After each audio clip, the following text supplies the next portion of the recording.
Welcome to In Real Time, where we as Heights Church are inviting you in for real conversations about leading people, organizations, and change in the new normal. We're hoping that our real discussions about our church's journey will help you as you reimagine and rebuild yours.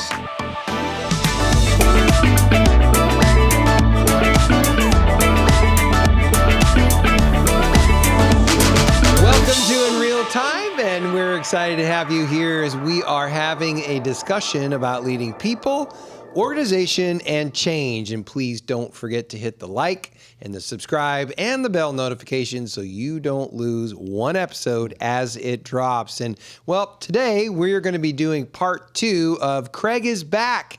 But this one is subtitled, Craig is Back. Did they burn it down? That's what this one's called. So Rough. We're going to have a great conversation about whether or not they did burn it to the ground. So I don't think we did, though, because, you know, our facilities are still here. Yeah. I don't smell smoke in the air. I am joined by 2 co-hosts today, and I'm going to let them introduce themselves. I'm Jennifer Alessio, and I serve as the children's pastor here at Heights Church. And I'm Justin. I'm the life groups pastor, also young adults and a bunch of other stuff. So yes, good stuff. Good stuff. What are we doing today? Hey, we are totally going to flip the script on you again because I know we did in the meantime. Yes. But we're actually going to interview. But you guys did such a great job with those episodes while I was out. And just, I love it. You guys designed them, did them all on your own. Really brought some great content there. And we didn't burn it down. Lots of fun. And we didn't burn it down. We did not burn it down. Right. But we're going to flip it. We're going to interview you. Okay. About the sabbatical. Okay. Like we really want to know some thoughts about this. So Pastor Jennifer, tell us, get him. So the first thing we want to know is, what did you notice coming back? What did I notice coming back? Okay, so I know in our last episode we did, actually I get asked about, you know, my personal experience with it. So I think this one's going to be more like church stuff, right? Yeah. So, so about the team, how things are Here at the running. church. Okay. Yeah. So what was it again? What did you notice? So what did you notice about the team? Yeah. About the state of the church? Yeah. What I noticed about the team was you guys, the whole team was very calm. And it was actually really interesting. You guys seriously had just this sense of calm and confidence about yourselves. And you should have, because you led really well. And when I came back, it wasn't a list of all these problems for me to solve. Oh, wow. I got to be honest, I hadn't even considered that when I was out. But after I came back and I realized our first meeting happened and I wasn't dealing with that, like Jen met with me prior to that first meeting. And I said, okay, I asked her, I said, what do I have to know about? Because I knew she wasn't going to tell me while I was out. What do I have to know about? What do I need to know? And she said, really, there's nothing. Wow. And I said, which is pretty amazing. Yeah, no, it really was amazing. It remarkable. really was amazing. You guys mentioned something about the podcast. There was some sort of a budget issue that y'all had to make a call on. I think Tim was talking about that. And I was a little curious what that was, but I was not worried about what that was. But anyway, yeah, that was my surprise. I did not have a list of problems to solve when I got back. It was great. I totally have a follow-up question. Now that you've heard what the budget issue was, I'm assuming you've heard. Yeah, I heard. Yeah. Did we make the right call? You absolutely made the right call. Yeah. It was so funny. We were having that discussion. We're like, no. The moment he finds out what this is, he's going to go, yeah, like it's going to be a no-brainer for him that this was the right thing for us to do in that scenario. Definitely. I would have made that decision exactly the way. Yeah. So that was a wonderful thing. I hadn't considered it, but nothing on the list of problems to solve. I just got to hear stories about what y'all did, which was great. Right. Because it was stuff that happened. You need to get caught up on. Yeah, it's not like it just was, no problems at all. You guys just managed them really well. So did you have any major realignments then, thinking about this? Like, you didn't have any major problems, but was there anything that you needed to go, okay, we somehow got off direction and ended up going this direction and we need to tweak? Like, is anything like that happened? Yeah. No, there weren't. And I love that because our team operated under our cultural guidelines. I love it. We just followed the game plan. You know, we've talked about the game plan a number of times here on our podcast. It is that thing that guides us. It's that just the card that talks about our mission, vision, cultural values, and what's most important right now. You guys followed it to the T. We all came up with it together, and you guys did it. It was great. So there were no realignments that had to be made whatsoever. No, it was great. That's cool. It was actually nice. It was when Becky and I got home that night, we were like, hey, how was your first day back? It's like really simple. It was easy. So not only did we not burn it down, we didn't even like get smoke and tinder going. No, nothing. Yeah. Nothing that you had to Nothing fix smoldering when you you came walked back. onto the Right. campus. Nothing That's like awesome. that. It was great. And honestly, that's wonderful. Yeah. And I know that there are people who would say, oh my gosh, that's my worst fear. And I get that. But when you've actually developed team over time, that is one of the huge benefits that you get. And I knew you guys would be great. That's why I had no worries about doing it. Once I got myself in the right place, I trusted you. And you guys were trustworthy. Y'all did it. Yeah. So were there any surprises at all? Anything you were surprised about? Yes, I have to be honest with you. What I was surprised about that was just how much, and this is a serious, actually, it's a serious surprise. I was actually really surprised at just the level of the ownership at which the whole team stepped in. I mean, it's summertime. There's vacations happening. There's a lot of distractions going on around us. And, summertime is, hard for a lot of churches anyway to be really focused.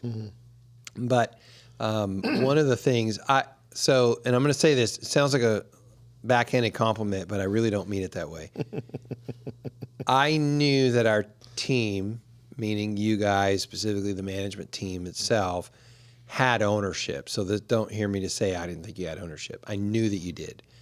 But when I came back, hearing how the conversations went, knowing that there was actually conflict that did happen, meaning, hey, there were 2 or 3 different opinions brought to that meeting, but that you guys all came to agreement on what it would be and how you arrived at that, and listening to how that process took place, the level of ownership for the baby, as we've talked about, the good of the church, over and above beyond any of the personal ministry silo expectations and wants, that you guys were able to own it to the point that those things actually became secondary, and then the whole baby became first and foremost, was surprising to me. I already knew it was really, really great, but I found it to be truthfully extraordinary. So that was what was surprising. Yeah. Would you say that is a reflection of a level of maturity then? That's just not just ownership, but... No, you guys are all mature. That has nothing to do with maturity. I don't know about No, that. it does. I think it has to do with just I think it has to do with the quality of y'all's leadership. Honestly, I do. Yeah. And again, please don't hear me say this as like, oh, you didn't think I owned it? No, not what I'm saying. No, I knew you owned it. Yeah. I just was really surprised at how much, because that's just, I don't know. It was just extraordinary. That's all I don't know how else to say it. So please don't hear that as a negative. It's a way positive. It's outside of your experience. It's outside my Yes. experience. That's really what it is. Right? Yeah. It's not outside my experience that you guys don't own things. I don't mean it that way. We don't hear that. But I don't hear that. What Yeah, I I don't hear do that. mean is that you hadn't had an opportunity to actually have to just carry the baby in that way. But y'all did it so extraordinarily well as owners that it was remarkable. Well, I think one of the things that you said when we were kind of prepping for the podcast that was so intriguing to me it's the idea of the game, right? You can practice. Yeah. You had to step out of the way for us to get into the game and be the owners. And so I know for us, it didn't feel like, even when we were in the middle of it, we're like, well, this feels like practice to us.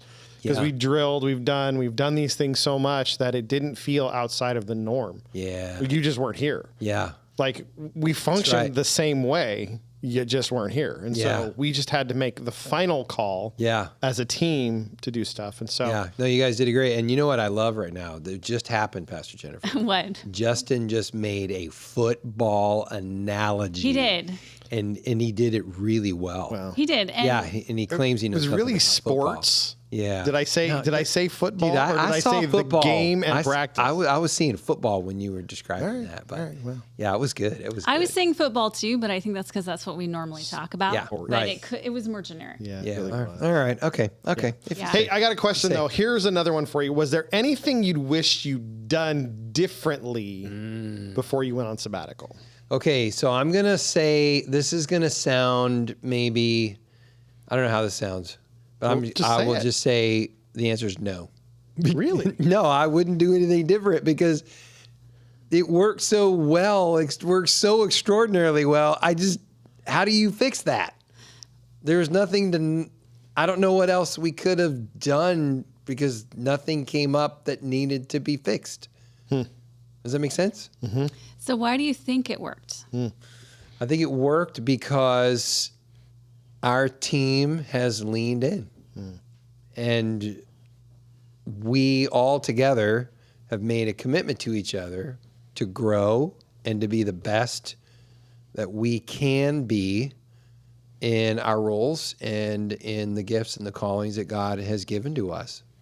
And I think that leaning in, that ownership, that excitement about carrying the ball together as a team, not as individuals, I think it paid off huge. And it shows to me the value of a team where literally somebody can step out and the team just continues to move forward.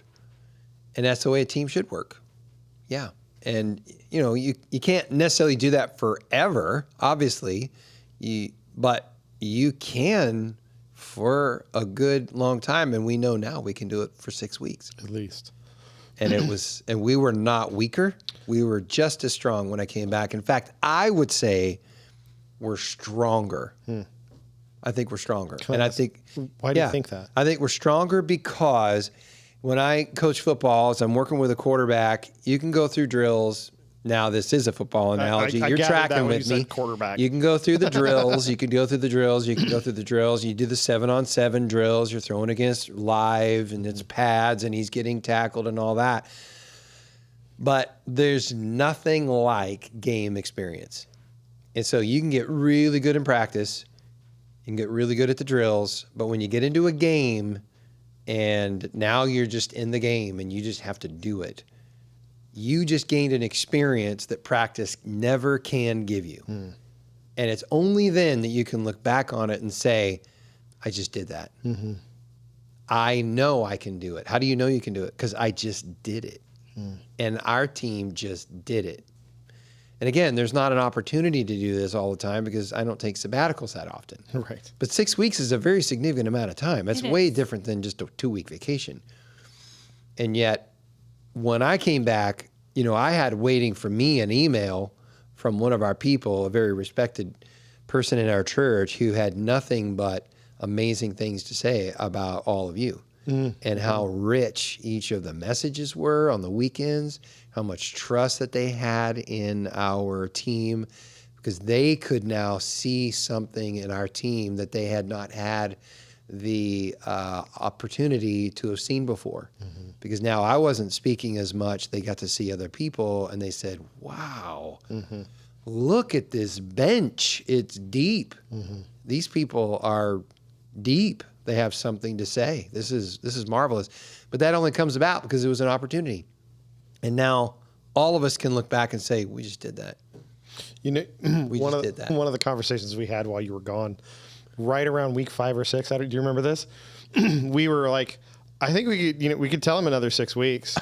Like we literally, like we could tell him. I think Ryan said it at one point. He's like, "Yeah, we can just tell him take another 6 weeks. We got this. We're fine. We're That doing might fine." worry me. Actually, I was like, let's not mess it up. We've got don't like mess it up, 3 but more It's days, good, it's everybody. good, it's Let's not good. mess it Let's up. not He's burn gonna be this thing back. down. Like That's so seriously, good. that was part of the conversation. Didn't you guys send Tim on like home the week before? Okay, so Well, he was Hold feeling on. tired. Hold on. And asked if he could take time off. The And we're- week before. Yeah. Yeah, And so yeah. we're like, yes, but yeah. let's- go ahead. Sure. Can we be real for just a moment? Yeah. We know with you being as visionary as you are, we send you home for 6 weeks to get rest. It means you're gonna come back at an 11, which means that there's a high probability that you're gonna hit the gas on something. And so when we as your team have that expectation, we're like, okay, look, we need to make sure that we're prepared emotionally, mentally, and physically for what's about to walk through the door. And the truth is, Tim didn't carry just your sabbatical. He carried at least 2 weeks of mine in the main service on Sunday. So the dude was tired. Like Yeah. he carried a lot That's true. He did. of this for us because he handled a lot of my duties while I was out. And then we had this overlap of our sabbaticals. And so Right. it was wisdom really for him to go, I just need to take the rest of this week off Yeah. to rest, to get chill. It wasn't because we were concerned about what you were going to do, but we know being the visionary that you are, the joy and the excitement and the enthusiasm always comes with new. Doesn't mean you're going to blow up everything and we're starting over. That's not what we mean. We just know that you're going to hit the accelerator and go, okay, we can do this better. We can do this better. We can do this better. We can do this better. And in fact, one of the things that you said when you came back was, let's look at all of our ministries with fresh eyes. And for me, it was, okay, I need to look at this stuff with fresh eyes. How do I do that? Some great stuff has come out of that. Yeah. So question for you, last one. Yeah. What are the benefits of the sabbatical? Yeah. What are the benefits? So, team, for you, okay, I don't know. before I answer that question, can I just add one more answer to the why? Yeah. Yes. Of course. Because I think for senior leads that are listening in on this, or even staffs, I think both perspectives are really important. And well, I'll say it from my perspective as a senior lead. I know why this is important to me. That you as a team care about my why. Now, I can admit I've been on staff teams where I didn't care about the why as much as I just cared about the what. Like, well, this is his answer, and so we'll just do that. And It by wasn't. why, you mean your heart behind a My decision. heart behind the decision. And so intentionality has been put, especially since Pastor Cheryl stepped out of the executive team. She's retired now and the management team has been leading. And we knew that we wanted to shift the weight of the executive role into this team and share it together. And through that, it required me to be able to share my why. Cheryl used to always ask me, okay, so you're making this decision, why? Because I want to know so that next time I'll know why. I'll know what's important to you and why it's important. And so we kept going through that process, and we did it for years and years. So I knew that when we did this shift, that was going to be an important part of this process. And what I love is that together we've done that. And I haven't ever felt like this team just wants to move on and I don't want to be in this meeting. I'm like, we're eager to understand why, because we own it. You guys aren't just like, oh, well, Craig wants to do it. It's like, no, I want to understand the why, because it all comes together with our culture, with our vision, with our mission. All of those things are in alignment. And so, but sometimes that has to be explained. And so the fact that we've been able to walk through that and it not be frustrating to the point that people just give up, but that they truly want to have those conversations. Because honestly, not everybody wants to have those conversations. And I haven't always wanted to have those conversations when I was on a staff team. But I love that our team does, and because we did, and we have, and we do, then actually, as you said, it was business as usual, because this is how we do business. And this is not just how I do business, this is how we do business. So me stepping out didn't change anything. Yeah, it didn't. It didn't. My perspective, just being on the management team with you being gone, it felt the same. And we missed you. Of course. You normally I'm would glad have I been was there. missed. You Yes. were missed. Yeah. But it just kind of felt like, oh, he's gone for a little while and he'll be back. And we're still doing what we normally would do. Yeah. And I think that's because you've equipped us, you've empowered us to make choices, and we know that you trust us. Yeah. And you've invested in us enough along the way that we hear your why. Yeah. Yeah. And so we know, okay, like we joked about a couple episodes ago, what would Craig do? We're pretty sure between all of us on the team, we knew what you would do. Yeah. Pretty close. Pretty close. Yeah, we're dead on. Yeah, and I think that word trust is huge. I do trust you. You guys have earned that trust. I think we've earned that trust together. And y'all just confirmed that trust in this time frame. And because of all that, going back to what you said before, why are we stronger? Well, how could you not be stronger when trust has been built, confirmed, ownership has only been increased? I mean, wow, if that's not a dream team, what is? What is? And so I love that. And we just continue to be committed together for the sake of the mission and the people here. What I love about it too is, we've said this around here before. Not everything's always up and to the right? Yeah.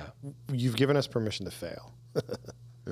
And not like integrity or character, but like with, hey, we made a bad choice on bad call on this thing here, or this choice with ministry, or this decision about this event or something. Like, we've done that stuff. Yeah. Oh, I dropped the ball on this by mistake. But we fail fast and we celebrate failure that, hey, we learned not to do that, or to how to fix that. And so I think that's part of that why is, you've given us permission to risk in healthy ways because we have these guardrails. And so we can risk with inside of that and still. That's good. I just love that. And so what are the benefits? Back the to benefits, that question. Yeah, the We've been benefits are talking about huge because I just saw high capacity leaders grow their capacity higher. Yeah, absolutely. And I think our team now feels a weight that they can lift that they might not have been as confident they could lift it before. But now they know they can do that much weight because you just did it. Yeah. And nobody can take that away. And we are better. How could you not be better? And also, there's a group of people who think now even more outside of their silo, but yet passionate about their ministry. Yeah. And that is the perfect balance that you need for any church that is mutually dependent, each ministry to the other. And when you have that, that is a synergy that people would pay a lot of money to get. But you can't get it through money. It takes time, effort, friendship, trust, failure, success. It takes all of that. And so going on sabbatical actually turns out not just to be a short-term win for me that I get to get replenished and healthy so I can come back for the new season, but I think the long-term benefit is that we're just stronger. And that's just better. It's exciting. Yeah. It really is. So thanks for not burning it down, you guys. You're welcome. Yeah. I'm joking about it. We haven't burned it down yet. We haven't done it. Hey, do you have a challenge for everybody, for our listeners today? I do. Our challenge is really simple. I wrote it down here, and I want to make sure I say it right. Prepare your team and let them lead. And then I would say if you are the team, then be prepared as the team and lead well. That's good. Take it seriously. It's really good. Yeah, take it seriously. So this has been awesome. Thanks for a real conversation about leading people, organization, and change. And we're really glad that you are with us today. And if you like this episode, please hit the like button, the subscribe button, and the bell notification so you don't miss one episode as it drops. And join us for next time in real time.